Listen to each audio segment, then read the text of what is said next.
You know the feeling. You're just driving along, minding your own business, and then, boom, there it is, that glowing orange check engine light staring back at you from the dashboard.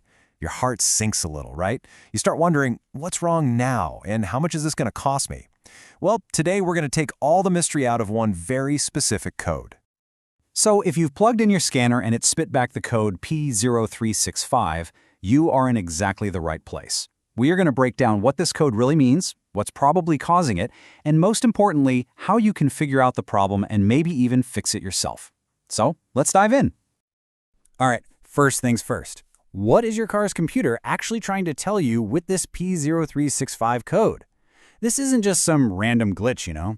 It's a very specific signal about one of your engine's most important little sensors. Okay, the official definition sounds like a real mouthful, but it's basically our treasure map. It gives us 3 key pieces of information. The part is the camshaft position sensor. We're looking for sensor B, and its location is bank 1.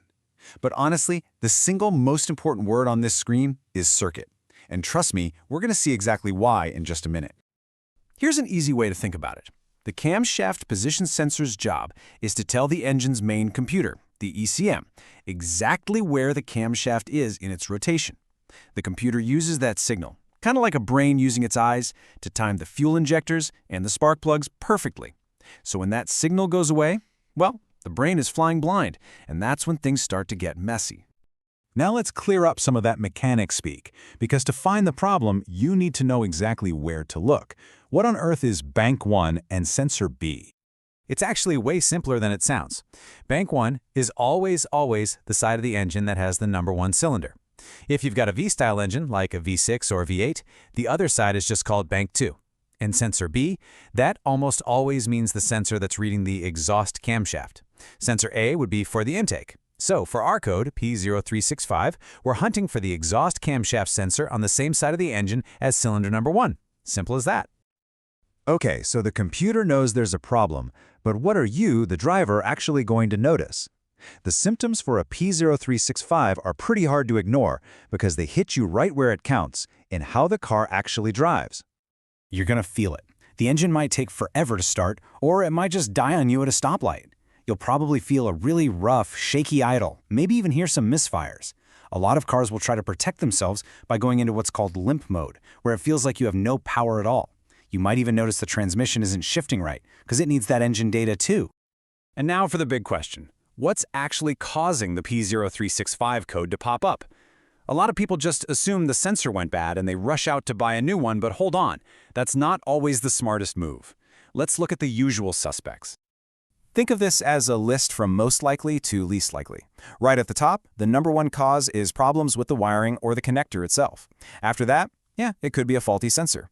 Then we get into the less common stuff, like a damaged reluctor ring on the camshaft, a major mechanical timing issue, and way down at the bottom of the list, a busted engine computer, which is super rare. And this, right here, is probably the most important clue in this whole investigation. The key phrase is circuit malfunction. See, that means the computer isn't getting the signal it's expecting. That points to a problem somewhere in the wiring between the sensor and the computer, not necessarily a big, scary mechanical failure. And for us, that's actually great news. So what's the bottom line here? It's simple. Before you spend a single penny on a new sensor, you absolutely have to inspect the wiring harness and the little plastic connector. Look for any wires that are frayed, melted, or rubbing on something. Check for corrosion on the pins. More often than not, the problem is hiding in plain sight, and it's a cheap, easy fix.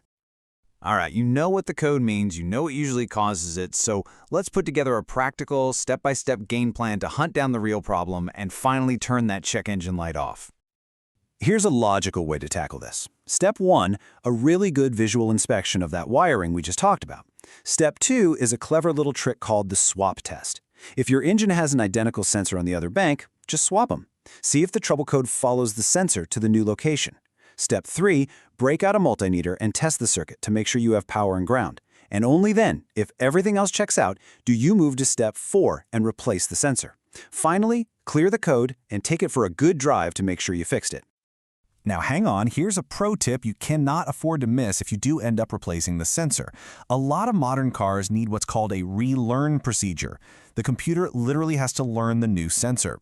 Sometimes this happens on its own after you drive for a bit, but other times you need a special scan tool to tell the computer to start the relearn process. We have covered a ton of ground, from definitions to diagnoses. But look, if you only take one single thing away from all of this, let it be this next point. This is the big one that's going to save you the most time, money, and headaches. So what's the real lesson here? It's all about diagnosing the problem, not just throwing parts at it. The code points to a fault in the circuit, and that circuit is a whole lot more than just the sensor. So before you reach for your wallet, always ask yourself this one simple question. The answer might just be the key to a quick and very cheap fix.